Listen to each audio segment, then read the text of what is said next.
अस्सलाम वालेकुम। उस जगह मत जाओ जहाँ लोग तुम्हें बर्दाश्त करते हों, वहाँ जाओ जहाँ लोग तुम्हारा इंतज़ार करते हों। कुछ बातें भुला दी जाएं वो ही हमारे लिए अच्छा होता है, क्योंकि वो जब तक याद रहती हैं हमारे दिल में कांटों की तरह चुभती रहती हैं।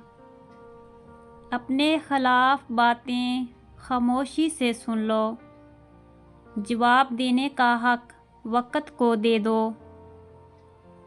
खलूस और इज़्ज़त बहुत नायाब तोहफ़े हैं, इसलिए हर किसी से इनकी उम्मीद ना रखो, क्योंकि बहुत कम लोग दिल के अमीर होते हैं।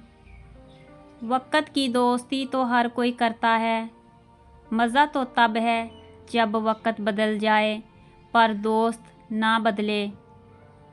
दूसरों के साथ ज़्यादातर वो नेक सलूक करते हैं जो ख़ुद भी मुश्किल वक़्त गुज़ार चुके हों।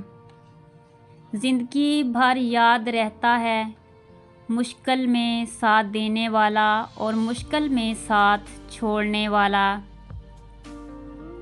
वो खसारा हमेशा याद रहता है जो किसी के साथ दिल से मुखलस होकर खाया हो। नरम अल्फाज पर खर्च कुछ नहीं होता, लेकिन इनकी कीमत बहुत ज़्यादा होती है। खुश अखलाक़ी एक ऐसी खुशबू है जो मीलों दूर से महसूस की जा सकती है।